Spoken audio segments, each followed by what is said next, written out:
มึงเก่งเหรอมาจะได้จบไม่เอาไปจักไงสัตว์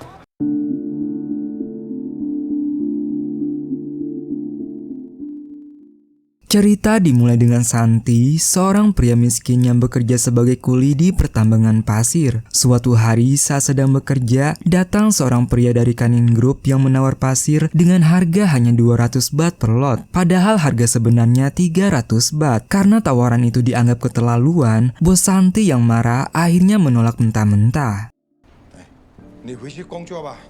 Menjadi kuli di pertambangan pasir bukanlah pilihan hidup yang pernah Santi bayangkan. Sebelum semua itu, ia adalah ketua geng motor yang disegani. Dunia jalanan menjadi panggungnya, penuh dengan kebut-kebutan, perkelahian, dan pertaruhan harga diri. Hingga di suatu malam, sebuah perkelahian yang melibatkan dua kelompok pun pecah. Di tengah kekacauan itu, Tong, adik laki-lakinya, tiba-tiba mengeluarkan senjata tajam hingga membuat salah satu lawan mereka roboh bersimbah darah. Keadaan semakin rumit ketika korban itu adalah putra dari kepala camat. Keesokan harinya, polisi menyeret Santi dan gengnya ke kantor. Satu persatu mereka diinterogasi, dipaksa mengaku siapa yang bertanggung jawab. Santi yang melihat adiknya gemetaran dan ketakutan langsung mengakui bahwa dialah pelaku penyerangan itu, di mana pengakuan itu membuatnya dipukuli hingga babak belur. Namun pada akhirnya ia dilepaskan setelah sang ayah datang memberikan jaminan atas permintaan ibunya yang tak henti-henti memohon. Di luar kantor polisi, ia melihat ibunya menangis pilu, dan di saat itulah Santi mendengar kata-kata yang menusuk jantungnya. Sang ayah menyebutnya sebagai sampah yang tidak berguna, anak yang hanya membawa aib bagi keluarga. Namun rupanya sang ayah tidak mau menolong Santi secara cuma-cuma. Oleh karena itu, dia menyuruh Santi untuk bekerja di tambang pasir sebagai bentuk balas. Dan sejak itulah Santi bekerja sebagai kuli di pertambangan pasir. Selesai bekerja, Santi pergi ke sebuah warung. Di sana, ia membeli kue kaleng seharga 250 baht. Kue itu sebenarnya ingin ia kirimkan sebagai hadiah Natal untuk ibunya di kampung. Namun, saat mendatangi layanan ekspedisi, ia terkejut karena ongkos kirim mencapai 60 baht, di mana bagi Santi, harga itu terlalu mahal. Apalagi isi kue tidak sampai setengah kilogram. Terlebih, uang yang tersisa di kantongnya hanya 30 baht. Dengan harapan bisa mengurangi biaya, Santi mencoba mengurangi isi kue dari dalam kaleng. Namun ongkos kirim hanya turun menjadi 50 baht. Bahkan ketika kaleng dikosongkan sekalipun, tarifnya tetap 50 baht karena itulah harga terendahnya. Dengan berat hati, Santi pun mengurungkan niatnya untuk mengirim kue itu kepada ibunya.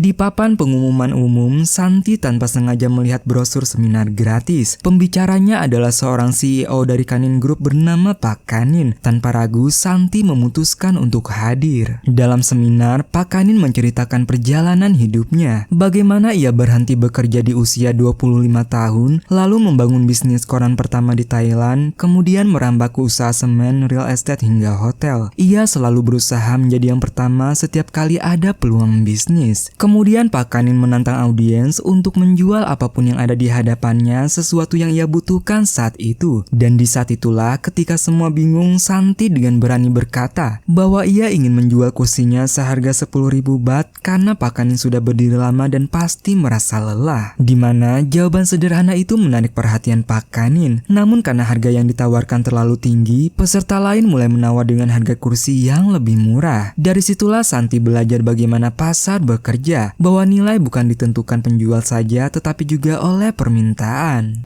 Santi, kena mengsai. Sepulang dari seminar, ide besar muncul di benak Santi. Ia memikirkan tambang pasir milik bosnya yang hampir bangkrut. Dengan keberanian dan kemampuan negosiasi barunya, ia berhasil menjual pasir dengan harga lebih tinggi, yaitu 400 baht per lot. 400ไม่ลดแล้ว Karena keberhasilan itu, bosnya mengangkat Santi menjadi manajer dengan gaji 50.000 baht per bulan. Di depan bosnya, Santi menimbang uang gajinya. Rupanya 50.000 baht hanya seberat 50 gram. Saat itulah muncul tekad dalam dirinya untuk meminta pinjaman modal. Ia tidak ingin hanya puas menjadi karyawan. Ia ingin memulai bisnis apapun itu asalkan bisa menghasilkan uang lebih banyak. Santi sadar, satu-satunya kelebihan yang ia miliki hanyalah kemampuan kemampuan berbahasa Mandarin yang diajarkan ibunya sejak kecil. Kemudian ia teringat masa-masa sulit di pegunungan. Sepatu pun ia tidak punya. Saat lapar, ia harus berburu burung ke hutan. Jika hasilnya sedikit, ibunya lebih memilih menahan lapar demi membiarkan Santi dan adiknya makan lebih dulu. Satu-satunya kesempatan makan enak hanyalah saat Natal, ketika orang-orang membawa makanan ke gereja untuk dibagikan. Waktu kecil, Santi selalu gembira mendapat apa saja. Tetapi ketika beranjak dewasa, ia sadar makanan itu hanyalah sisa yang tidak diinginkan orang lain. Melihat tekad dan ambisi Santi, bos Santi akhirnya meminjamkan modal dalam bentuk uang seberat 1 kilogram. Bersamaan dengan itu, Santi memutuskan berhenti bekerja di tempat pertambangan pasir.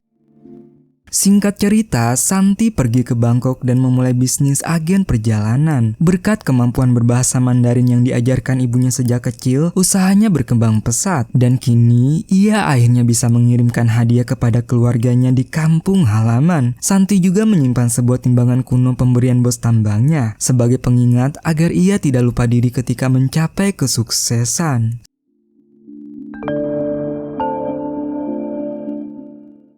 Suatu hari, datanglah seorang pria berpakaian mewah lengkap dengan aksesoris emasnya. Namanya Jimmy, seorang juragan properti. Melihat kesempatan itu, Santi langsung menawarkan diri untuk membantu menjual properti milik Jimmy. Awalnya Jimmy ragu, tetapi karena kegigihan Santi, ia akhirnya setuju. Kemudian ia menjelaskan sistem bagi hasil. Namun dengan syarat Santi harus menyetor deposito terlebih dahulu sebelum diberikan dokumen-dokumen penting. Lantas, demi memenuhi persyaratan itu, Santi terpaksa menguras tabungannya. Dengan penuh harapan, Santi kini memegang hak untuk menjual 50 unit properti. Namun, perjalanan itu tidak mudah karena ia sering kesulitan mencari pembeli. Suatu hari, ia bertemu dengan seorang pria kaya raya asal Cina bernama Indra yang datang ke Thailand untuk menemui kekasih simpanannya yang bernama Cimoy. Tugas Santi hanya menjadi penerjemah agar Indra bisa berkomunikasi dengan Cimoy. Tak ingin menyia-nyiakan kesempatan, Santi mencoba menawarkan properti miliknya. Namun sayang, Indra langsung menolaknya mentah-mentah.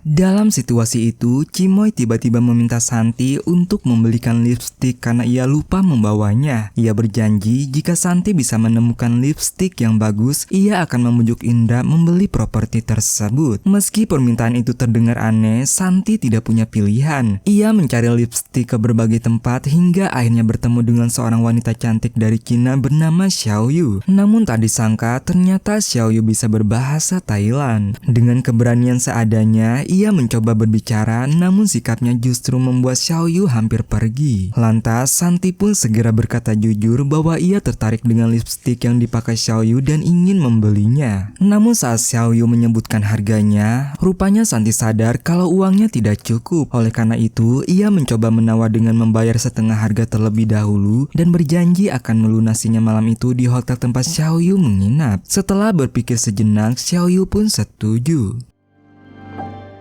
Namun di malam yang sama, saat Santi berniat menemui Xiaoyu, Indra justru memintanya tetap menemani sebagai penerjemah agar bisa terus berbicara dengan Cimoy. Sebagai imbalan, Indra berjanji menggaji Santi 3 kali lipat sekaligus tertarik melihat properti yang ditawarkannya. Ternyata harga properti itu 10 juta baht, tetapi saat melihat fotonya, Indra langsung tahu kalau tempat itu berada di samping tempat pembakaran sampah sehingga tidak ada yang mau tinggal di sana karena baunya sangat menyengat. Dan dari situ Santi sadar bahwa ia sudah ditipu oleh Jimmy. Meski begitu, Indra berjanji akan mengundang Santi ke pesta ulang tahunnya di Shanghai. Di sana akan hadir banyak teman Indra yang gemar berinvestasi properti, dan ini akan menjadi kesempatan bagi Santi untuk menjual propertinya. Hingga akhirnya demi kesempatan itu, Santi bahkan harus rela menjadi penerjemah dalam situasi memalukan saat Indra dan Cimoy sedang berhubungan intim. Bersamaan dengan itu, Santi pun melupakan janjinya pada Xiaoyu. Singkat cerita, Santi kemudian sudah bersiap berangkat ke Beijing untuk mengejar janji besar dari Indra. Sesampainya di sana, ia terpesona melihat kemewahan rumah Indra. Pesta ulang tahun itu dihadiri banyak orang penting termasuk Kanin. Melihat Kanin, Santi segera mendekat dan mengatakan bahwa ia pernah mengikuti seminarnya. Setelah berbasa-basi, Santi langsung menawarkan propertinya di depan teman-teman Indra. Sayangnya, mereka justru menertawakan dan menghina Santi, menganggapnya hanya sales miskin yang menjijikkan. diberikan. Santi yang tidak terima langsung menagih Indra untuk membeli 1 unit properti miliknya. Dan akhirnya Indra pun setuju, tetapi dengan syarat Santi harus menghabiskan segelas wine yang punya kadar alkohol tinggi. Santi menuruti lalu menantang balik. Jika ia bisa menghabiskan 50 gelas wine, semua orang kaya di ruangan itu harus membeli seluruh properti yang dijualnya. Tapi jika gagal, ia bersedia membersihkan karpet Indra dengan mulutnya sendiri. Semua setuju karena yakin Santi pasti kalah.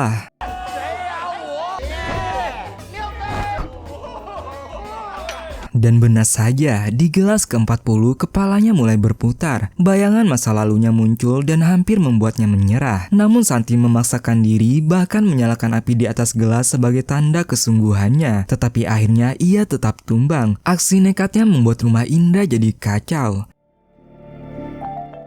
Keesokan harinya, Santi terbangun masih di tempat yang sama. Untungnya, Indra tidak menuntut ganti rugi. Ia hanya meminta Santi mengirimkan hadiah untuk ibunya di Shanghai dan berjanji akan membayar ongkosnya. Saat hendak mengirim hadiah lewat jasa ekspedisi, Santi terkejut karena ongkos kirim di Cina hanya 5 yuan atau sekitar 1.000 rupiah. Sementara di Thailand mencapai 50 baht atau setara dengan 24.000 rupiah. Di mana perbedaan harga itu membuat Santi berpikir, bagaimana jika ia membuka usaha ekspedisi murah seperti di Cina tetapi di Thailand, pasti akan menjadi gebrakan besar. Dalam perjalanan pulang, Santi kembali bertemu dengan Kanin di pesawat. Kanin memuji keberanian Santi saat di rumah Indra, lalu bertanya apa rencana Santi 5 tahun ke depan. Santi pun menjawab bahwa ia baru saja mendapatkan ide bisnis yang luar biasa, tetapi tidak mau membocorkannya karena tidak ingin melampaui Kanin. Dimana jawaban itu membuat Kanin semakin penasaran. Ia lalu menawarkan akan membeli seluruh properti Santi sebagai imbalan jika Santi mau membagikan idenya. Hingga akhirnya Santi pun bercerita bahwa ongkos kirim di Cina jauh lebih murah, dan jika konsep itu dibawa ke Thailand akan jadi peluang bisnis besar. Kanin yang terkejut lalu bertanya, berapa nilai ide itu menurut Santi? Dengan polosnya, Santi menjawab 5 juta baht, angka yang menurutnya sudah sangat besar. Mendengar itu, Kanin langsung menawarkan kerjasama. Ia menunjuk Santi sebagai CEO, memberinya jam tangan mewah, dan menugaskannya untuk menjalin kontrak kerjasama antara perusahaan Kanin dan Easy Express, perusahaan ekspedisi terbesar dan termurah di seluruh Cina. Singkatnya, akhirnya Santi resmi menjadi partner bisnis Pak Kanin. Ketika utusan Easy Express datang ke Thailand, salah satu perwakilannya adalah Xiao Yu, wanita yang dulu pernah menjual lipstik kepada Santi. Ternyata Xiao Yu adalah CFO Easy Express, orang yang memegang kendali keuangan sekaligus penentu dalam kerjasama ini. Yang tentu saja pertemuan itu membuat keadaan menjadi rumit, sebab Xiao Yu masih menyimpan kebencian kepada Santi karena pernah merasa ditipu. Meski Santi sudah berusaha membujuk bahkan rela berlutut, Xiao Yu tetap tidak mau memaafkan.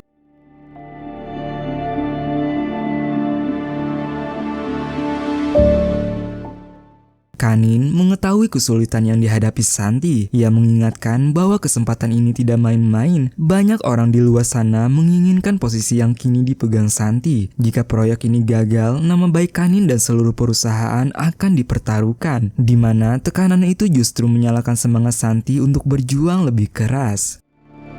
Pada rapat besar dengan pimpinan Easy Express Cina yang bernama Pak Peter, Santi diberi pertanyaan penting. Untuk apa ia ingin mewujudkan kerjasama ini? Dengan tenang, Santi mulai bercerita tentang masa kecilnya. Ia tumbuh di keluarga miskin, di mana makanan paling mewah dalam sebulan hanyalah mie instan. Ia pernah menabung 7 baht hanya untuk membeli sebungkus mie, lalu memakannya dengan nasi agar lebih kenyang. Waktu kecil butuh setengah hari untuk turun gunung ke kota karena itu sangat jauh, dan di sana ia baru tahu bahwa harga satu bungkus mie instan hanya 5 baht. Tak hanya mie, barang lain di sana juga lebih murah daripada di pegunungan. Yang mana hal itu tentu membuat Santi kaget dan merasa aneh. Kenapa semuanya lebih mahal di pedesaan daripada di kota? Dan rupanya hal itu disebabkan karena logistik, yaitu biaya pengiriman. Dan dari situlah tekadnya lahir. Ia ingin agar orang desa bisa menikmati harga yang sama dengan orang kota. Di mana pidato sederhana itu menyentuh hati para pimpinan Easy Express. Mereka mulai yakin bahwa visi Santi bukan sekedar bisnis, melainkan sebuah perubahan. Namun saat keputusan hampir dibuat, Xiaoyu meminta agar kesepakatan ditunda hingga 1 minggu ke depan sebab ia merasa masih ada kejanggalan dan perlu dikonfirmasi.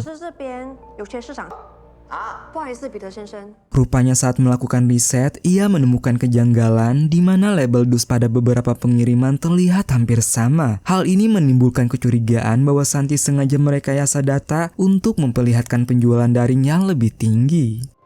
Kanin yang menyadari kecerobohan Santi mencoba untuk membalik keadaan. Oleh karena itu, ia memberikan cek sebesar 5 juta baht agar Santi bisa meluluhkan hati Xiaoyu. Tetapi ketika Santi menemui Xiaoyu, ia justru memilih jalan yang berbeda. Ia bersujud, meminta maaf dan mengakui kesalahannya. Ia memang sengaja membayar orang untuk antri di kantor ekspedisi karena ingin menunjukkan peluang besar pasar daring di Thailand. Dengan jujur, ia berkata tidak ingin semua orang kehilangan kesempatan ini hanya karena kebodohannya. Ia memohon agar diberi kesempatan kedua dan berjanji tidak akan mengulanginya lagi. Namun sayangnya, kejujuran itu rupanya belum mampu mencairkan hati Xiaoyu. Ia tetap kecewa dan merasa dibohongi. Hingga keesokan harinya, Santi pun mengembalikan cek 5 juta baht kepada Kanin, di mana wajah Kanin terlihat kecewa, seolah keyakinannya pada Santi mulai runtuh. Bersamaan dengan itu, hari penentuan akhirnya tiba. Santi duduk dengan tangan dan kaki gemetar, menunggu keputusan akhir dari Easy Express. Dalam suasana tegang, Xiaoyu berdiri dan mengumumkan hasil rapat, di mana setelah melakukan riset lebih jauh tentang pasar Thailand, Easy Express memutuskan untuk bekerja sama dengan Kanin Group. Oleh karena itu, mereka akan segera mengurus kontraknya dengan langkah awal yaitu membuka 50 cabang di seluruh negeri. Sontak, suasana seketika pecah oleh rasa lega dan kebahagiaan.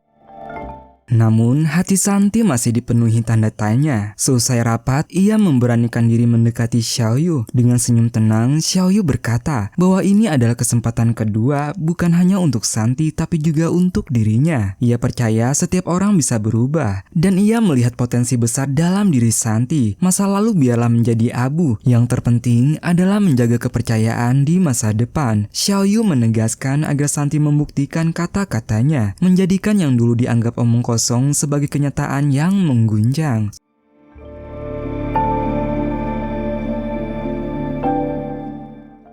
Di tengah pesta perayaan besar, Kanin menghampiri Santi. Ia menaruh kebanggaan pada keberhasilan Santi membawa kerjasama dengan Easy Express. Namun di balik apresiasi itu, Kanin mengingatkan bahwa badai yang sesungguhnya belum datang. Akan ada ujian yang lebih berat dan Santi harus tetap teguh agar tidak hanyut terbawa arus. Sebagai langkah awal, Kanin menugaskan Santi menyiapkan dokumen pembukaan cabang dari proyek besar ini.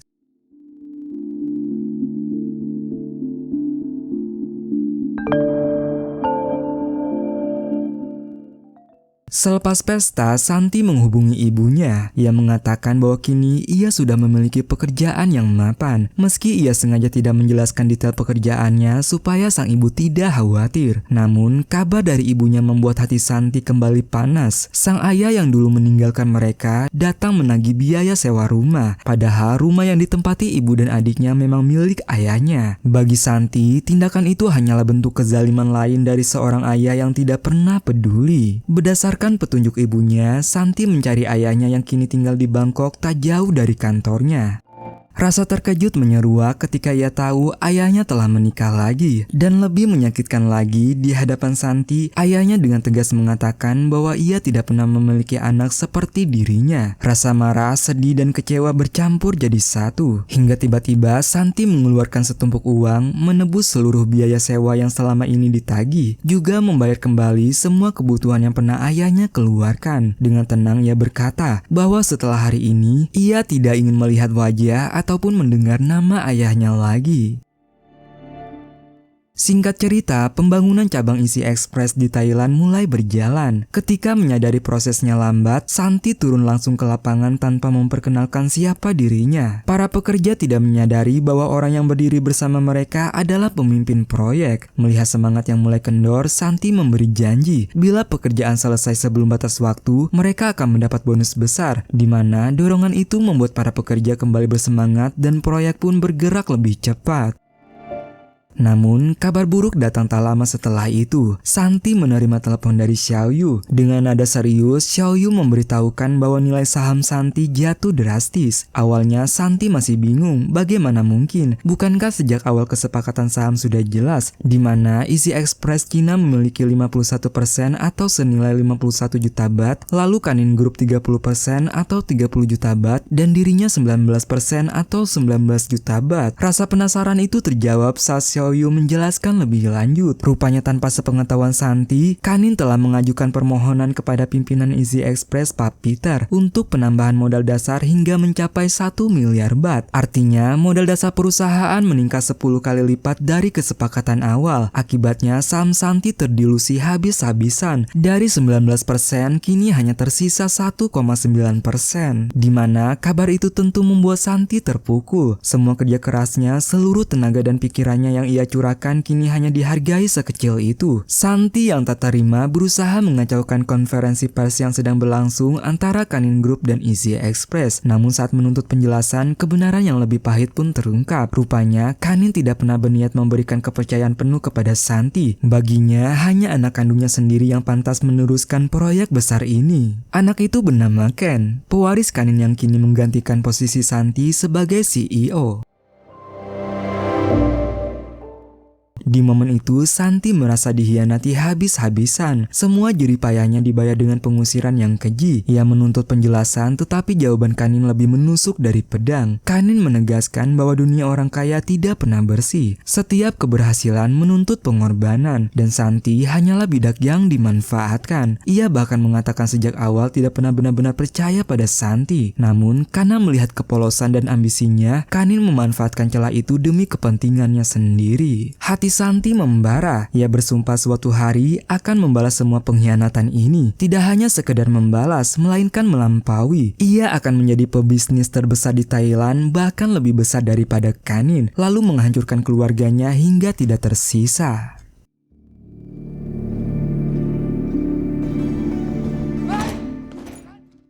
Dengan emosi yang membara, Santi kembali menghubungi Xiaoyu dan memintanya mencarikan orang terbaik untuk diajak bekerja sama karena ia bertekad mendirikan perusahaan sendiri. Xiaoyu kemudian merekomendasikan seorang kenalannya bernama Ruji, seorang ahli IT yang pernah memiliki perusahaan namun dihianati seperti halnya Santi. Tetapi jika Santi ingin berbicara dengannya, ia harus datang langsung ke Cina sebab Ruji bukanlah orang yang mudah didekati. Tanpa pikir panjang, Santi pun mengiyakan pilihan itu dan segera terbang ke Shanghai untuk menemuinya. Karena kondisinya belum mapan, Santi memilih bertemu di sebuah kedai kecil bukan restoran mewah. Di sana, ia langsung menyampaikan ambisinya kepada Ruji, yaitu mengajaknya membangun jasa kurir di Thailand. Santi akan bertindak sebagai CEO, mengurus pendanaan dan operasional, sementara Ruji menjadi CTO yang mengembangkan sistem dan aplikasi. Target awalnya adalah 6 bulan, namun dengan percaya diri, Ruji mengatakan bahwa ia hanya butuh 3 bulan untuk menyelesaikannya, di mana kepercayaan diri itu membuat Santi semakin yakin bahwa Ruji adalah orang yang tepat. Sayangnya, pembicaraan mereka tidak berjalan mulus. Ruji masih meragukan Santi, bahkan mengatakan bahwa ia juga mendapat tawaran dari Easy Express dengan nilai yang jauh lebih besar.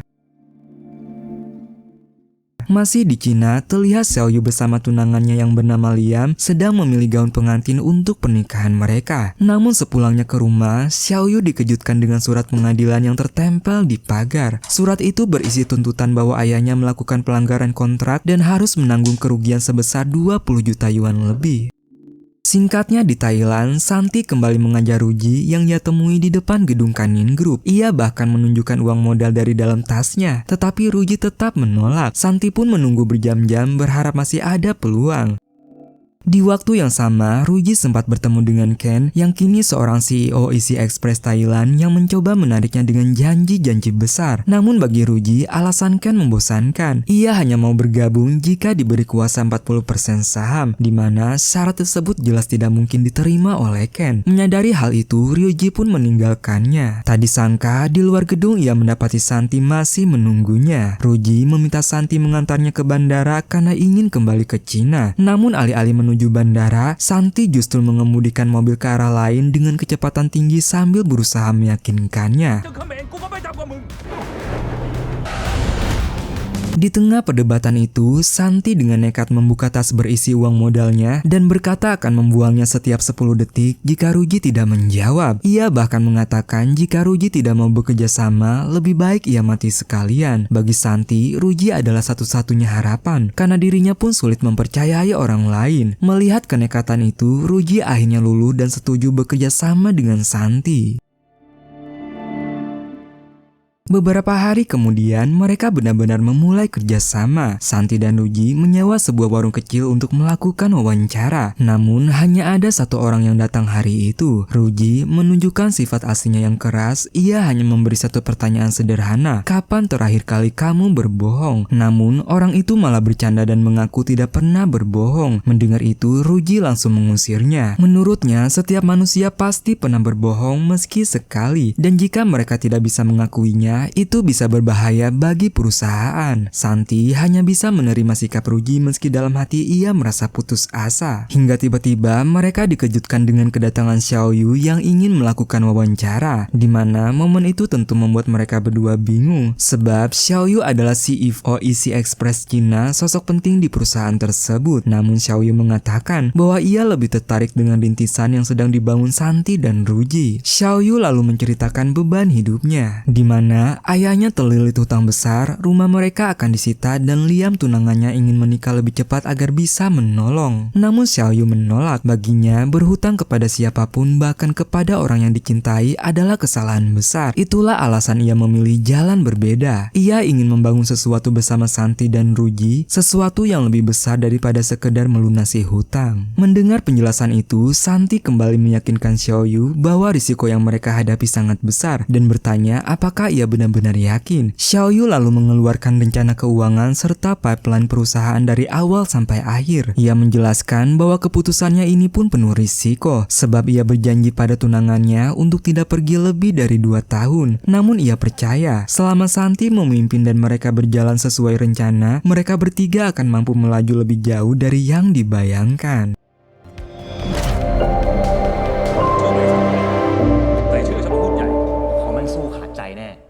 Singkatnya, Santi, Ruji, dan Xiaoyu akhirnya sepakat untuk membangun perusahaan ini bersama-sama. Kantor pertama mereka memang masih berada di kontrakan yang sederhana dan jauh dari kesan mewah, tapi itu tidak menjadi masalah. Perlahan, beberapa karyawan mulai bergabung, khususnya untuk menangani sistem dan aplikasi. Sebagai seorang CTO, Ruji tidak mau membuang waktu. Ia langsung memberi instruksi agar semua karyawan segera bekerja. Tidak ada waktu untuk bersantai, tidak ada alasan untuk bermalas-malasan. Yang ada hanyalah semangat membara untuk bekerja sekeras mungkin.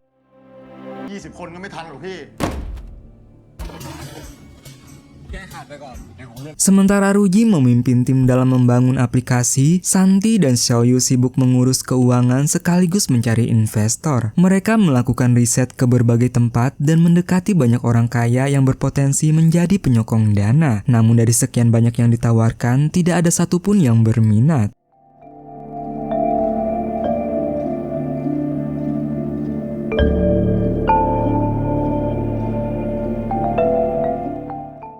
Di tengah usaha itu, Santi justru mendapat undangan dari Easy Express yang hari itu meluncurkan aplikasi baru mereka. Dalam acara tersebut, Ken tampil penuh percaya diri dan dengan sombong menyebut bahwa keberhasilan Easy Express adalah buah kerja kerasnya. Santi yang mendengar pernyataan itu merasa geram, sebab ia tahu betul apa yang dinikmati Ken saat ini sebenarnya adalah hasil keringatnya sendiri. Lebih menyakitkannya lagi, Ken terang-terangan mengatakan bahwa ia mendedikasikan perusahaannya untuk membantu orang-orang susah, termasuk temannya di masa lalu yaitu Santi, di mana emosi Santi pun semakin memuncak. Namun kali ini ia memilih untuk menahan diri. Dalam hati, ia hanya berjanji bahwa suatu hari nanti Kanin dan anaknya akan berbalik menunduk di hadapannya.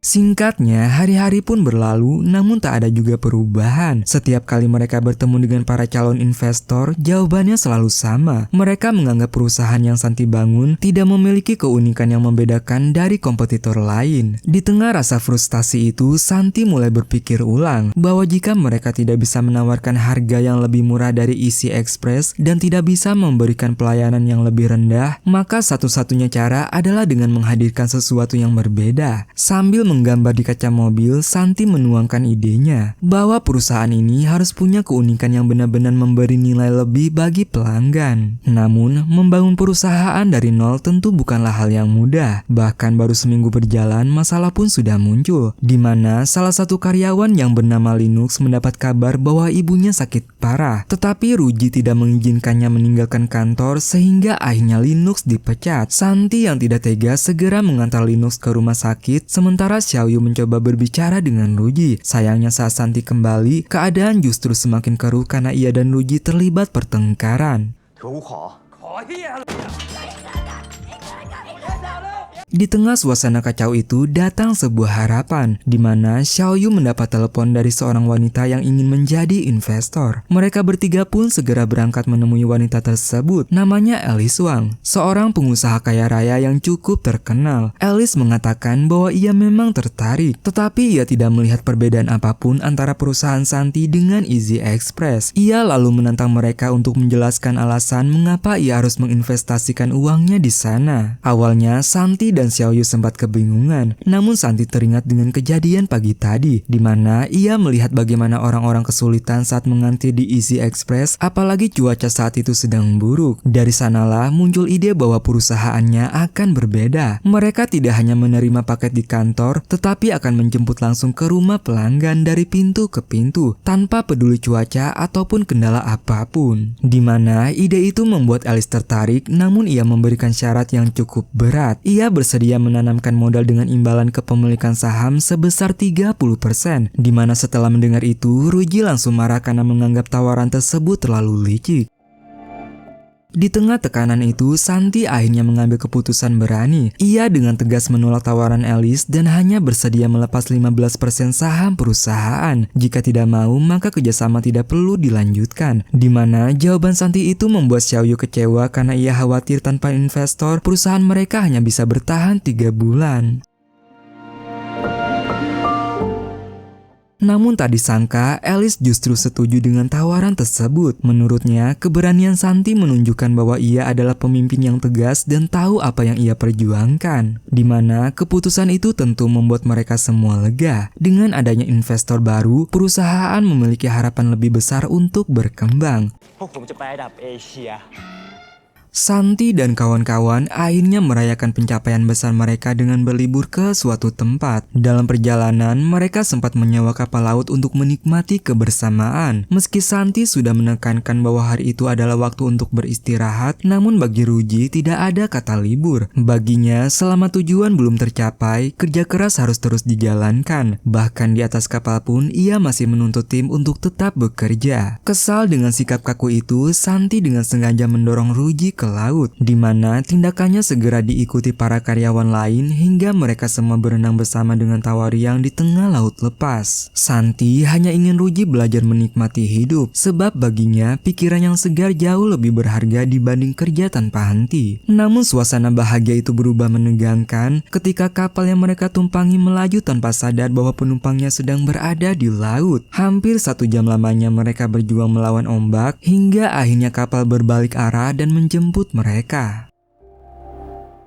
Meski awalnya sempat kesal, Ruji justru yang kemudian mentraktir mereka makan malam. Bagi Santi, itulah tujuan sebenarnya dari perayaan hari itu. Bukan sekedar soal kerja, melainkan tentang membangun ikatan. Ia percaya tim yang solid akan lebih siap menghadapi badai masa depan.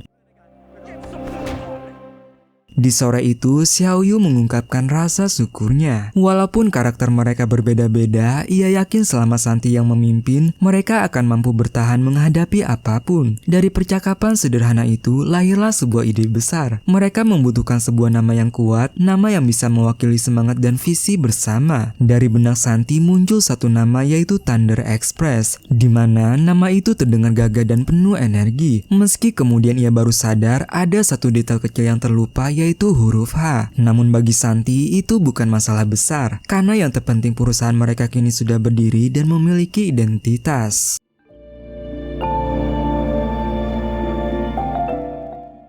Setelah kantor resmi beroperasi, Ratna yang merupakan staf keuangan menunjukkan sebuah box koko yang dirancang khusus untuk mengirim paket. Namun karena harganya mahal, Xiaoyu langsung menolak demi penghematan. Lantas, Ratna pun menawarkan solusi lain, yaitu menggunakan kardus biasa. Tidak semewah sebelumnya, tetapi jauh lebih terjangkau. Di tengah mereka membicarakan hal teknis, suasana kantor mendadak gempar, di mana sekelompok geng motor datang dan pemimpinnya dengan lantang mencari Santi. Kepanikan melanda, beberapa karyawan bahkan sudah bersiap untuk menghubungi polisi.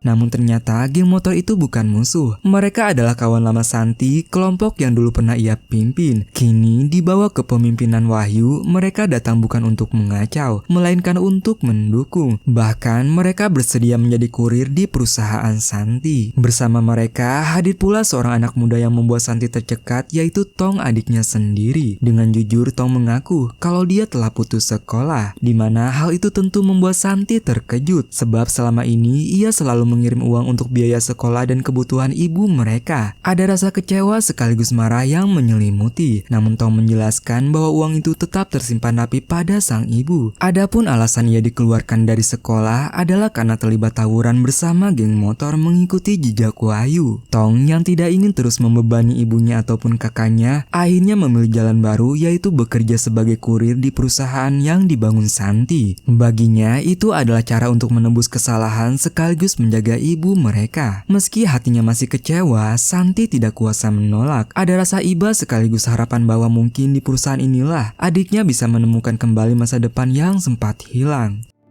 Singkatnya, Thunder Express akhirnya benar-benar siap beroperasi. Hari itu menjadi momen bersejarah karena aplikasi mereka resmi diluncurkan. Santi sebagai pemimpin sejati berdiri paling depan memimpin barisan karyawannya. Baginya, mimpi ini bukan hanya miliknya seorang, melainkan milik bersama. Ia ingin semua orang yang ikut berjuang di Thunder Express percaya bahwa mereka sedang menulis sejarah. Dengan sepeda motor dan kotak sederhana di belakang, para kurir pun berangkat menjemput paket dari rumah ke rumah para konsumen.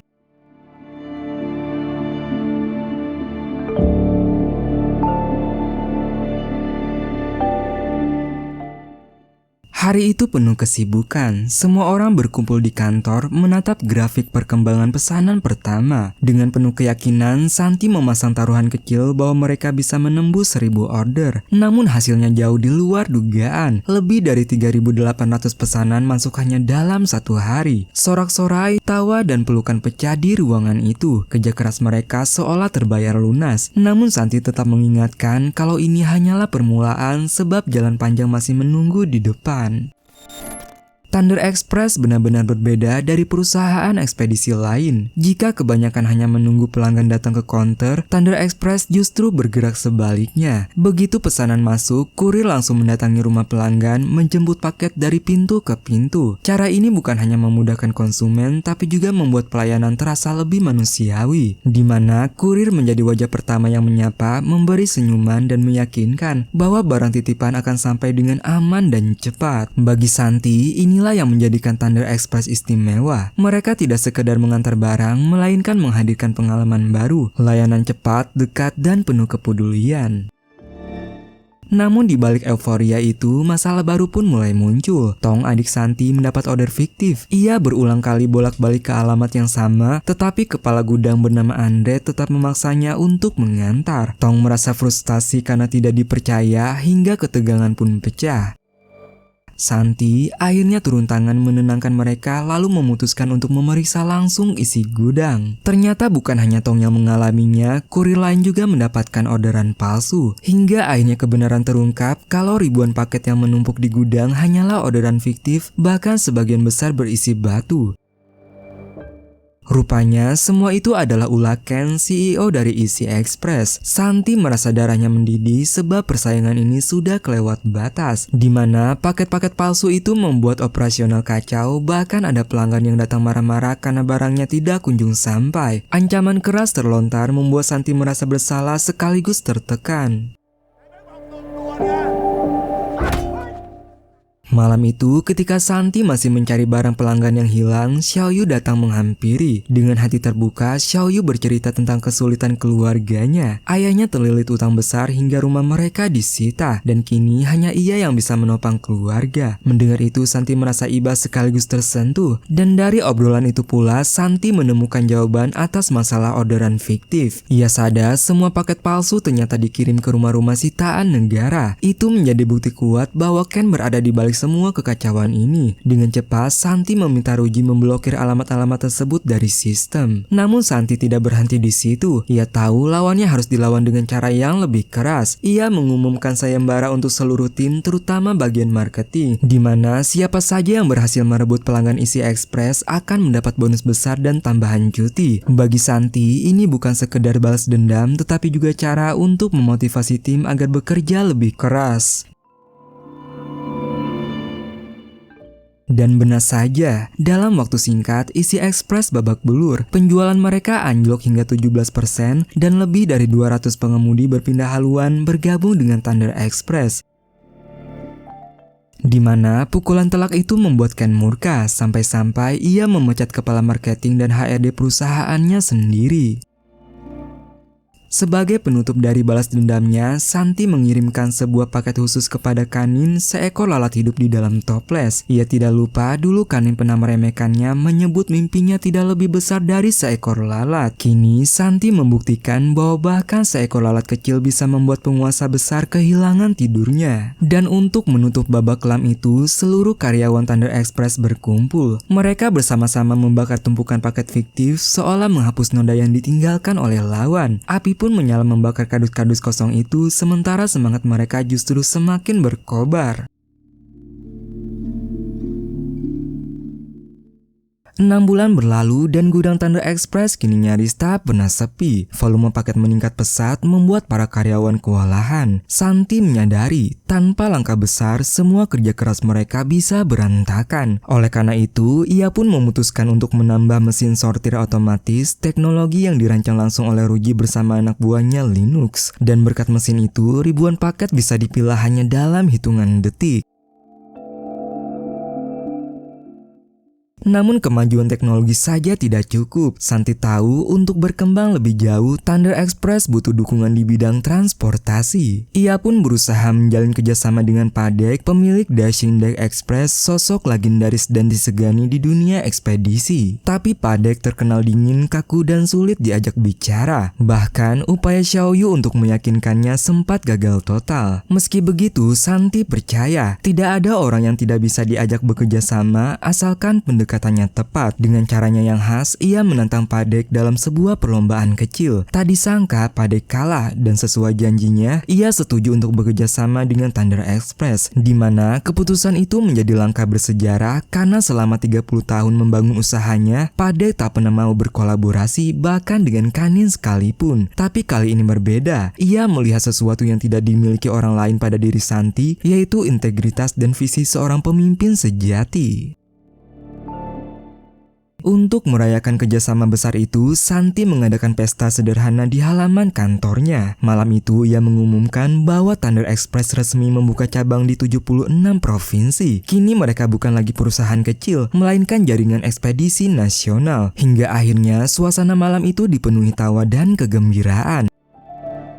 Linux yang kelelahan tertidur di kursi, lalu dibantu Santi dan Xiaoyu masuk ke dalam kantor. Di malam yang hening tersebut, Santi dan Xiaoyu berbincang mengenang masa-masa awal perjuangan mereka. Santi masih menyimpan kertas coretan ide di dalam mobilnya, catatan sederhana yang menjadi cikal bakal lahirnya Thunder Express. Bagi Santi, itu bukan sekedar kertas, melainkan simbol dari perjuangan dan persahabatan mereka. Namun di balik senyum itu, Santi bertanya, apakah Xiaoyu akan pergi setelah hutang ayahnya lunas? Xiaoyu hanya terdiam. Bagi dirinya, Thunder Express sudah menjadi bagian hidup, tapi soal masa depan, ia belum berani memberi jawaban pasti. Malam itu di apartemennya, Xiaoyu melakukan panggilan video dengan Liam, tunangannya yang masih di Tiongkok. Liam mengirimkan hadiah kecil berupa alat pijat leher sebagai tanda perhatian di tengah jarak yang memisahkan mereka. Sementara itu di sisi lain kota, Ken dan Kanin tengah menjamu Pak Peter, pimpinan Easy Express dari Tiongkok. Ken dengan percaya diri memamerkan pencapaian perusahaannya, bahkan menyuguhkan anggur langka sebagai bentuk penghormatan. Namun alih-alih terkesan, suasana tiba-tiba berubah tegang saat Pak Peter mulai menggertak. Rupanya ia tahu kalau Ken sedang menyembunyikan sesuatu. Terlebih 6 bulan lalu, Ken berjanji akan menjadikan Easy Express sebagai yang nomor 1. Namun kenyataannya, pasar mereka justru direbut oleh pesaing lain, Phoenix. Di mana hal tersebut membuat Pak Peter murka karena Ken terlalu sibuk mengurus urusan pribadi dengan Thunder Express sementara ancaman nyata dibiarkan. Kemudian pandangannya berhenti pada dasi Ken yang terdapat noda kopi. Sebuah detail kecil yang bagi Pak Peter mencerminkan kelalaian besar. Keesokan paginya, suasana kantor Thunder Express berubah panas. Ruji datang dengan nada tinggi meminta Santi segera membicarakan anggaran pembelian server dengan Xiaoyu. Ia khawatir lonjakan pengguna aplikasi akan membuat sistem mereka tumbang. Namun Xiaoyu bersikeras menolak. Menurutnya, selama tidak ada laporan error, dana sebaiknya disimpan untuk kebutuhan darurat. Santi berusaha menengahi dan menjelaskan pentingnya investasi jangka panjang, tapi perdebatan tak kunjung reda. Situasi semakin rumit saat Ratna datang membawa kabar buruk, di mana beberapa cabang Thunder Express terpaksa ditutup. Santi langsung turun tangan memeriksa penyebabnya dan hasilnya membuatnya geram. Rupanya penutupan itu bukan karena kesalahan operasional, melainkan akibat permainan kotor di mana Easy Express membayar lebih mahal kepada pemilik lahan agar Thunder Express terusir dari lokasi. Amarah Santi memuncak, terutama saat ia akhirnya berhadapan langsung dengan Pak Kanin. Ia sadar dirinya sudah terlalu sering diinjak-injak dan kali ini ia tidak akan tinggal diam. Hingga di malam itu, Santi mengambil langkah berani. Ia menurunkan tarif pengiriman Thunder Express menjadi jauh lebih murah dari semua pesaing termasuk Easy Express. Dari yang semula 25 baht menjadi hanya 19 baht. Namun langkah besar itu justru memunculkan perdebatan panas. Xiaoyu memperingatkan bahwa meski strategi itu bisa menarik banyak pelanggan, akan tetapi secara keuangan mereka bisa merugi besar. Satu-satunya cara untuk menutup kerugian hanyalah dengan memangkas gaji karyawan. Awalnya, Santi menyetujui usulan itu, namun Ruji menentang dengan tegas. Ia berkata tidak ada alasan apapun yang bisa membenarkan pemotongan gaji bagi orang-orang yang sudah bekerja keras siang dan malam. Jika memang harus berkorban, ia lebih rela tidak digaji daripada melihat rekan-rekannya kehilangan hak mereka. Di mana ucapan itu menggema di benak Santi menusuk hatinya. Sebab di balik semua strategi dan ambisi, ada orang-orang yang menggantungkan hidup pada Thunder Express. Penolakan bukan hanya datang dari Ruji. Tong, adik Santi, juga kewalahan menghadapi amarah para pengemudi yang merasa diperlakukan tidak adil. Mereka menuduh perusahaan sudah melupakan jerih payah mereka. Kantor yang dulu penuh semangat berubah menjadi tempat penuh ketegangan dan keresahan. Singkatnya, penurunan harga ongkos kirim akhirnya benar-benar terjadi. Meski penjualan meningkat hingga 4 kali lipat, namun kenyataannya kondisi keuangan perusahaan justru merosot tajam. Tarif pengiriman yang terlalu rendah membuat pemasukan tidak mampu menutupi biaya operasional. Santi mencoba tetap tenang, namun nasihat Xiaoyu kembali menohoknya. Ia menegaskan keputusan penting seharusnya dibicarakan bersama, bukan diputuskan secara sepihak. Menurutnya, apa yang dilakukan Santi sama saja dengan menggali lubang bagi perusahaannya sendiri. Santi yang merasa tersudut berbalik bertanya apakah Xiaoyu sudah tidak lagi percaya pada dirinya. Xiaoyu hanya diam serba salah di antara kesetiaan dan kenyataan yang pahit. Untuk meredakan suasana, Santi mengajaknya keluar makan malam. Namun Xiaoyu menolak karena malam itu tunangannya Liam baru tiba dari Tiongkok. Dengan polos, Santi meminta izin untuk bertemu hanya agar bisa meminta maaf karena telah menyeret Xiaoyu terlalu jauh dalam urusan perusahaan.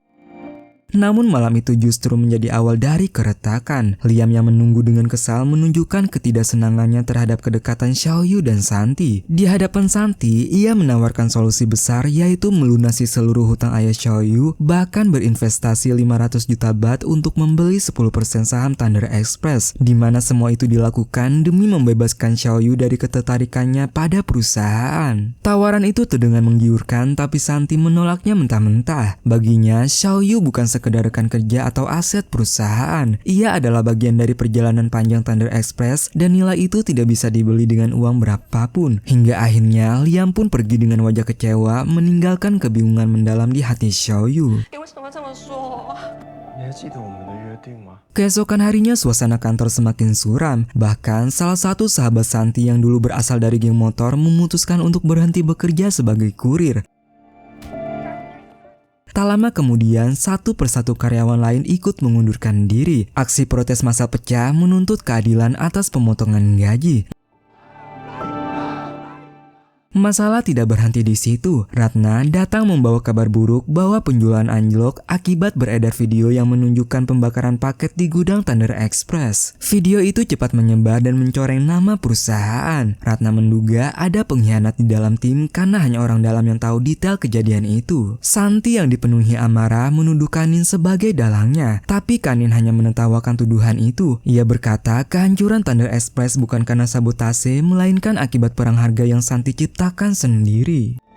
Keesokan paginya, puluhan wartawan memenuhi halaman kantor untuk menuntut penjelasan. Santi berusaha menjawab dengan tenang, menjelaskan bahwa paket yang dibakar hanyalah order fiktif berisi barang tidak bernilai. Tapi pernyataan itu justru memperburuk keadaan. Ia dianggap melanggar kode etik logistik dan tidak menghargai kepercayaan pelanggan. Tekanan dari pertanyaan-pertanyaan provokatif membuat Santi kehilangan kendali. Di depan kamera, ia terpancing emosi dan melakukan kekerasan terhadap salah satu wartawan. Momen itu tersebar luas, memperparah krisis kepercayaan terhadap Thunder Express. Xiaoyu segera menarik Santi masuk ke ruangannya. Di sana, Santi hanya bisa duduk terdiam, tenggelam dalam rasa bersalah yang menghimpit. Ia bahkan berpikir untuk menyerah dan mengundurkan diri. Baginya, terlalu banyak orang yang ikut jatuh karena kesalahan yang ia buat sendiri. Namun Xiaoyu menolak. Ia menampas Santi bukan karena marah, tapi karena ingin menyadarkannya. Ia bercerita bahwa Liam sempat marah besar padanya, namun ia tetap memilih bertahan di Thunder Express. Ia percaya perusahaan ini bukan sekedar tempat kerja, melainkan rumah bagi perjuangan mereka bersama. Xiaoyu menantang Santi untuk memilih antara menyerah dan mengkhianati semua orang yang percaya padanya, atau bangkit dan membuktikan bahwa mereka masih bisa berdiri tegak. Di mana kata-kata itu mengguncang hati Santi. Malam itu ia duduk sendirian di ruang kerjanya, merenungi semua keputusan yang pernah ia ambil. Ia sadar ambisi dan kesalahannya telah melukai banyak orang. Tapi dari dalam kehancuran itu, ia menemukan kembali alasan utamanya untuk berjuang. Bukan demi nama, bukan demi ego, melainkan demi orang-orang yang masih percaya padanya. Dengan tekad yang baru, Santi memutuskan untuk bertahan dan membangun kembali Thunder Express dari awal.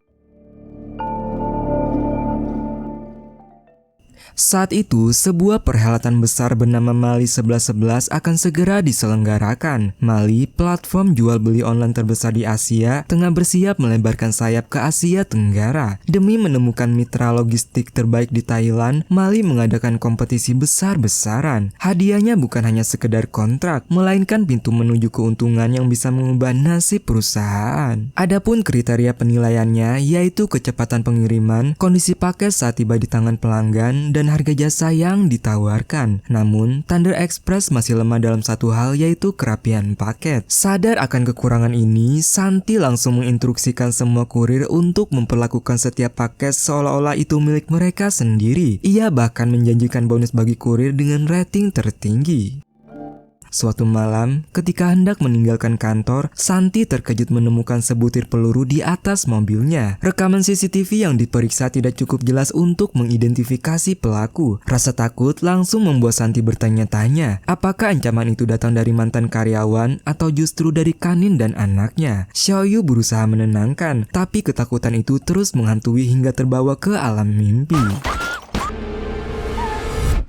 Keesokan paginya, demi alasan keamanan, Santi meminta Xiaoyu naik mobil berbeda saat menuju acara Mali. Ia bukan takut mati, tetapi ia tahu siapa target sesungguhnya. Karena jika sesuatu menimpanya, Xiaoyu dan Ruji masih bisa menjaga Thunder Express tetap hidup. Di lokasi acara, pembawa acara menjelaskan babak pertama di mana Mali sengaja memesan gelas wine melalui berbagai jasa pengiriman. Jika isi paket ditemukan rusak, maka perusahaan otomatis gugur. Satu demi satu paket datang, beberapa langsung dinyatakan gagal. Namun, paket Thunder Express belum juga muncul, di mana hal tersebut membuat degup jantung Santi dan Xiaoyu semakin kencang dan keringat dingin mulai mengucur. Hingga akhirnya kurir mereka tiba terlambat karena salah gedung. Dengan cemas, Santi Santi dan Xiaoyu membuka bungkusan, dan ketika gelas wine itu tampak sempurna tanpa gores, keduanya pun tersenyum lega. Yang itu artinya perusahaan mereka melaju ke babak final, di mana nantinya perusahaan akan dinilai dari seberapa banyak pelanggan yang menggunakan jasa mereka hingga akhir event, rating pelanggan, serta konsistensi mereka bertahan.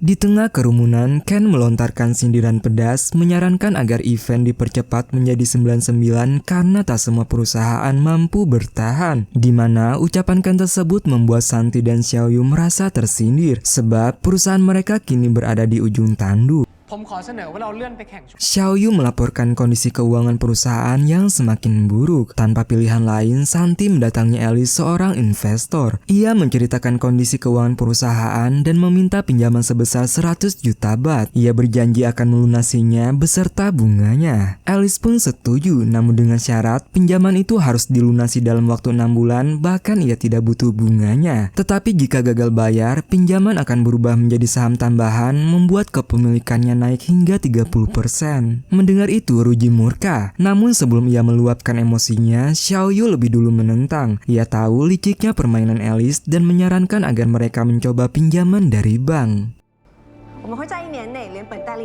Tak lama setelah itu, petugas keamanan datang membawa rekaman CCTV yang lebih jelas mengenai teror peluru. Betapa terkejutnya Santi ketika tahu bahwa pelaku ancaman itu adalah adiknya sendiri, yaitu Tong. Lantas, Santi pun segera menemui adiknya. Dalam pertemuan itu, Tong justru menuduh Santi telah berubah menjadi bos kikir yang hanya peduli diri sendiri, mewakili suara karyawan yang kecewa. Santi yang kesal lalu menyerahkan pistol ke tangan adiknya. Ia berkata bahwa menghabisinya sama mudahnya dengan menutup perusahaan. Namun, apakah Tong sadar berapa banyak orang yang akan kehilangan pekerjaan karenanya? Di mana hal tersebut membuat Tong gemetar tak sanggup menarik pelatuk. Santi menegaskan bahwa jika ia ingin membuktikan diri, lakukanlah dengan aksi nyata, bukan dengan bersembunyi di balik bayang-bayangnya. มาจะได้จบไม่เอา Sementara itu, Xiaoyu yang tengah mencari pinjaman tiba-tiba dikejutkan dengan panggilan dari Kanin yang mengajaknya bertemu. Kanin menawarkan untuk membeli Thunder Express dengan harga 1,2 miliar baht. Tawaran besar yang seolah bisa menyelamatkan semua masalah. Namun karena tak kunjung mendapat jawaban, Kanin akhirnya datang langsung menemui Santi. Di mana saat mengetahui maksud kedatangan Kanin, Santi langsung menolak mentah-mentah. Ia menegaskan bahwa harga perusahaannya adalah nyawanya. Sekeras apapun Kanin berusaha menjatuhkannya, ia akan bangkit kembali. มูลค่าจริง Dan setelah Kanin pergi, Santi menegur Xiaoyu yang diam-diam telah bertemu dengan Kanin. Xiaoyu dengan suara bergetar menjelaskan bahwa ia hanya ingin menyelamatkan perusahaan dan para karyawan. Terlebih bank sudah menutup pintu, tak ada lagi yang bisa menolong mereka selain tawaran Kanin. Santi mendengar semua itu dengan mata berkaca-kaca lalu mengambil kalkulator. Ia menunjukkan bahwa jumlah 1,2 miliar baht sama persis dengan hutang ayah Xiaoyu ditambah modal pernikahannya. Dengan nada pedas, ia menyuruh Xiaoyu pulang ke Cina dan melanjutkan pernikahannya. Di mana kata-kata itu menghantam hati Xiaoyu. Ia tak percaya ucapan itu keluar dari mulut sahabat yang selalu ia percayai.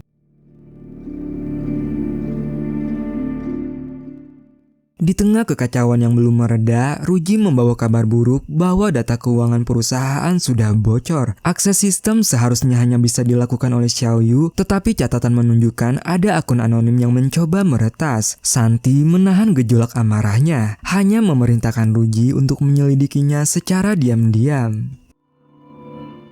Pagi berikutnya, Tong mencoba berbicara dengan para kurir. Namun situasi semakin sulit karena beberapa dari mereka sudah pindah ke Easy Express yang menawarkan gaji lebih tinggi. Tong berusaha menenangkan mereka hingga menjanjikan bahwa kakaknya akan segera mengembalikan gaji lama, bahkan menambahkannya. Namun statusnya sebagai adik bos membuat kata-katanya sulit dipercaya. Bahkan bagi sebagian teman Tong, keluarga Santi hanya dianggap parasit yang rakus dan tidak tahu terima kasih. Dan keadaan semakin rumit ketika masalah keuangan kantor kian parah. Di tengah tekanan itu, Alice mengungkapkan bahwa Xiaoyu telah menjual seluruh sahamnya kepadanya, di mana kabar ini membuat Santi dan Ruji geram. Namun Santi memilih menahan amarahnya dan ingin mendengar penjelasan Xiaoyu terlebih dahulu.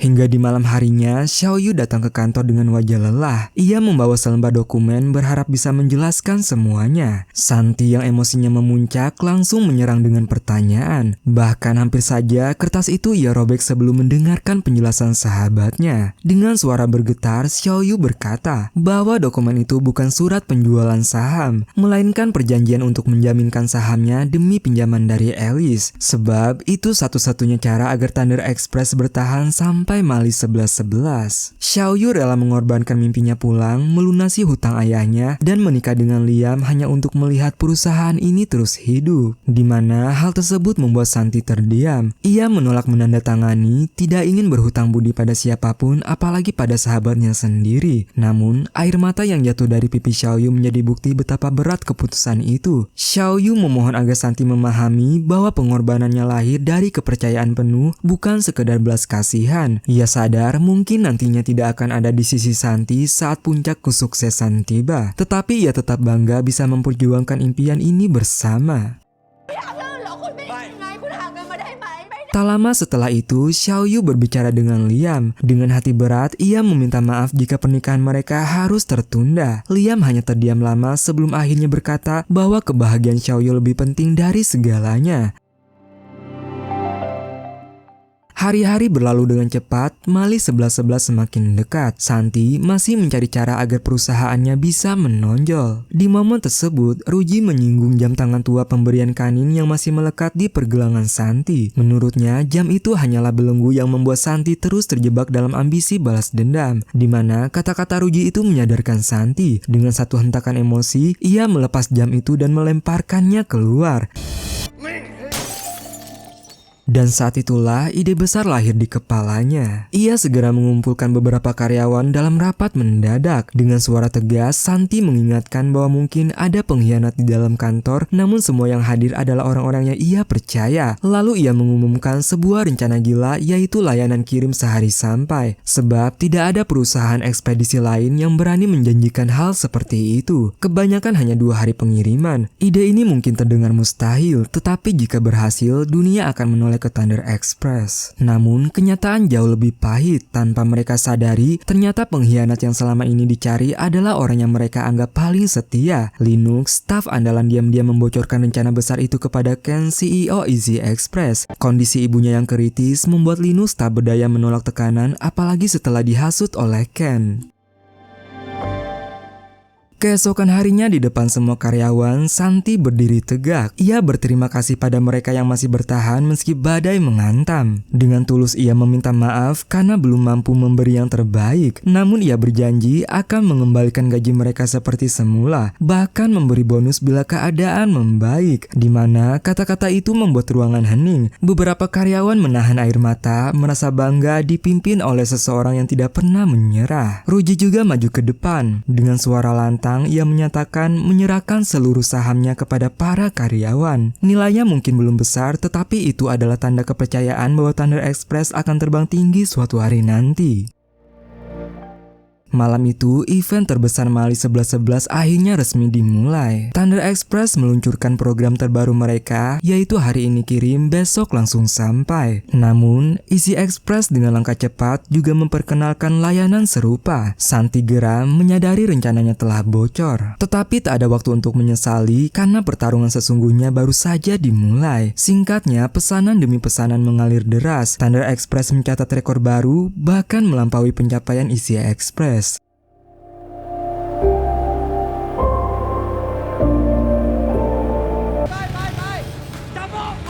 Tapi Ken tidak tinggal diam. Ia kembali memaksa Linux untuk berkhianat. Dengan hati yang hancur, Linux menuruti. Ia merusak sistem penyortiran otomatis Thunder Express, membuat mesin berhenti mendadak. Akibatnya dalam sekejap ribuan paket menumpuk. Truk-truk pengiriman terjebak hingga ke jalan utama. Wajah-wajah karyawan dipenuhi kebingungan dan panik. Bersamaan dengan itu, Ruji melaporkan bahwa pengkhianatnya adalah anak buah terbaiknya, yaitu Linux. Dan kerusakan ini butuh waktu 20 jam untuk diperbaiki.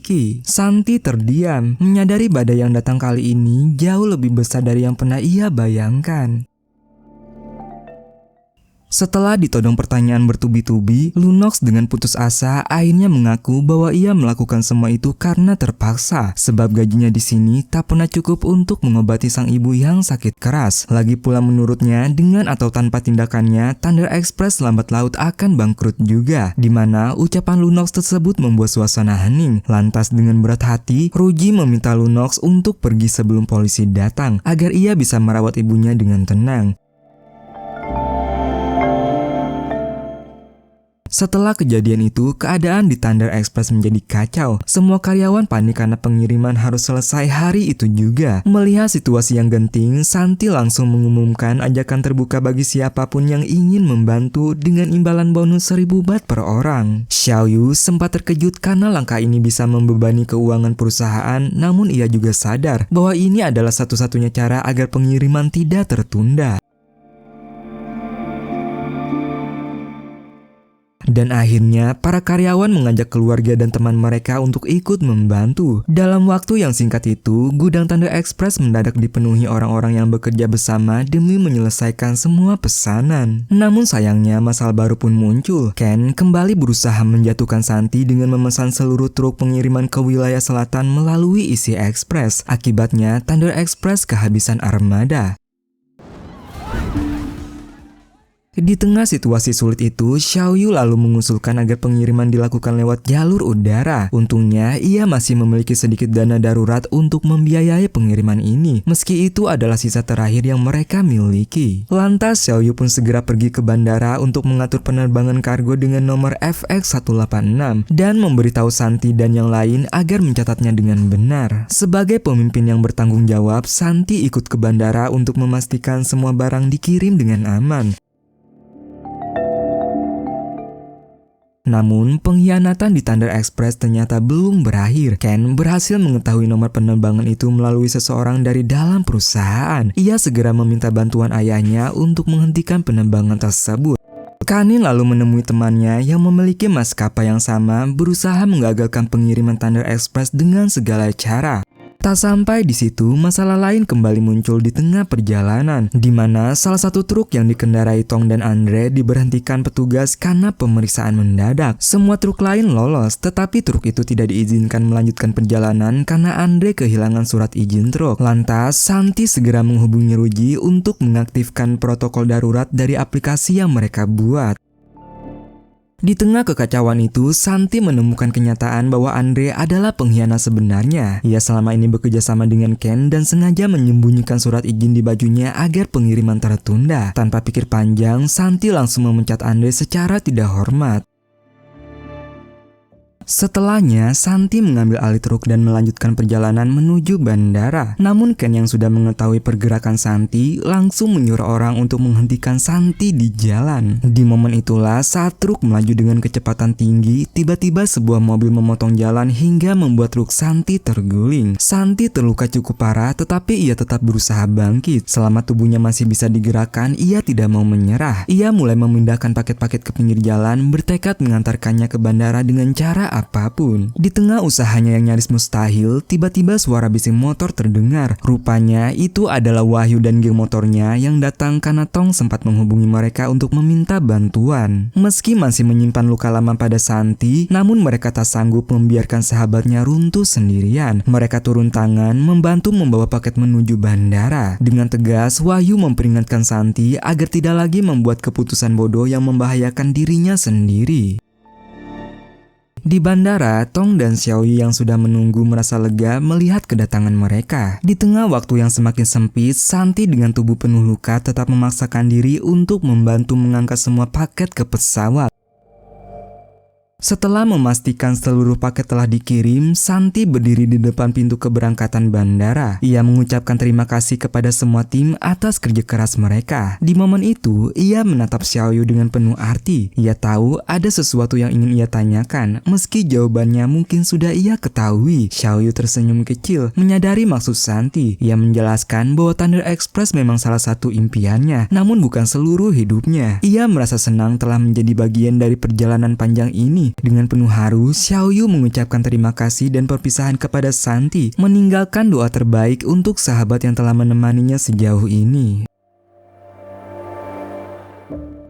Di sisi lain, Ken terkejut ketika menerima laporan bahwa hanya ada satu paket Thunder Express di penerbangan yang ia laporkan. Ia tidak bisa berkata apa-apa karena ternyata Santi sudah merencanakan semuanya sejak awal. Santi tahu akan ada pengkhianat di dalam perusahaan, sehingga ia meminta Xiaoyu merahasiakan nomor penerbangan dari siapapun termasuk dirinya. Setibanya di kota tujuan, Santi langsung menyewa mobil dan mengantarkan beberapa paket ke alamat masing-masing. Ia melakukan semuanya sendirian dengan tubuh yang masih terluka. Namun di tengah perjalanan terakhir, tubuhnya mendadak melemah hingga akhirnya ia pingsan dan dilarikan ke rumah sakit. Setelah tersadar, Ruji segera menyuruh Santi untuk bergabung ke rapat daring karena pihak Mali akan mengumumkan pemenang dari sayembara ini. Dengan berbekal laptop pinjaman, Santi segera masuk ke ruang virtual tersebut. Jantungnya berdebar kencang, sama halnya dengan Xiaoyu dan Ruji, juga seluruh karyawan Thunder Express. Mereka semua menantikan pengumuman pemenang sayembara dari Mali, sebuah momen krusial yang akan menentukan nasib perusahaan. Ketika ketegangan semakin memuncak, di saat itulah Thunder Express diumumkan sebagai pemenang dari sayembara ini. Sehingga dengan demikian, Thunder Express akan menjadi mitra tunggal Mali selama setahun penuh. Seluruh karyawan Thunder Express bersorak gembira termasuk Santi yang tak mampu menahan air matanya. Beberapa waktu berlalu setelah kemenangan itu, Easy Express yang dulu menjadi pesaing terkuat mulai kehilangan pamor. Ken, pewaris tunggal perusahaan itu, memilih mengundurkan diri. Ia mengakui keunggulan Santi dan menyadari bahwa selama ini ia hanya bersembunyi di balik nama besar ayahnya. Kesuksesan besar dalam event Mali 11-11 membuat Thunder Express melejit pesat. Namun di balik semua kejayaan itu, ada satu hal yang membuat Santi merasa hampa, yaitu kepergian Xiaoyu. Sahabatnya itu telah kembali ke Tiongkok untuk menepati janji menikah dengan Liam. Santi menerima kenyataan itu dengan lapang dada, karena kebahagiaan Xiaoyu adalah kebahagiaan dirinya juga. Di tengah momen haru itu, Ruji menjabat tangan Santi dan mengucapkan terima kasih karena telah memaksanya terlibat sejak awal. Ia mengakui bahwa Santi adalah sosok paling gila dan berani yang pernah ia temui. Jika bukan karena Santi, mungkin ia tidak akan pernah tahu arti perjuangan yang sesungguhnya. Ia merasa Santi telah menyelamatkannya dari rasa putus asa, dan kini mereka berdua sepakat untuk terus membesarkan kerajaan yang telah mereka bangun bersama. Singkatnya, waktu pun berlalu cepat. Dalam hitungan bulan, Thunder Express tumbuh menjadi perusahaan besar dengan valuasi mencapai lebih dari 30 miliar baht, menjadikannya unicorn pertama di Thailand. Santi telah membuktikan bahwa kerja keras, ketulusan, dan keberanian mampu mengubah mimpi menjadi kenyataan. Di hari penuh kebanggaan itu, Santi akhirnya mengundang ibunya datang ke kantor barunya yang megah, di mana momen itu membuat sang ibu terharu melihat putranya berdiri sebagai pemimpin besar yang dulu sempat diremehkan banyak orang. Santi memeluk ibunya sambil menahan air mata. Ia berterima kasih atas didikan dan kasih sayang yang telah membentuk dirinya hingga saat ini, meski hidup mereka dulu penuh perjuangan dan hinaan. Meski sudah mencapai puncak kesuksesan, Santi tidak melupakan orang-orang yang pernah membantunya. Ia lalu pergi mengunjungi Xiaoyu di Cina yang kini hidup bahagia bersama Liam dan seorang anak. Di sana, ia menyerahkan sebuah cek senilai 200 juta baht sebagai pelunasan janji untuk membantu membayar hutang ayah Xiaoyu. Santi mengucapkan terima kasih karena sudah percaya padanya. Sebagai penutup perjalanannya, Santi menemui Pak Kanin, pria yang dulu menjadi lawan terbesarnya. Ia datang bukan untuk menantang, melainkan membeli salah satu lukisan milik Pak Kanin. Ia ingin mengucapkan terima kasih karena tanpa tekanan dan rintangan darinya, ia tidak akan pernah tumbuh sekuat sekarang. Kanin menatap Santi dengan senyum tipis, mengakui bahwa sejak awal ia sudah tahu Santi akan berhasil. Sebelum mereka berpisah, Kanin hanya bertanya singkat tentang apa rencana Santi berikutnya, di mana pertanyaan itu menggantung di udara, seolah membuka babak baru dalam hidupnya. Santi langsung menyalakan sepeda motornya dan melaju pelan di bawah langit sore sambil membawa lukisan yang baru saja ia beli. Dan dengan ini cerita pun tamat.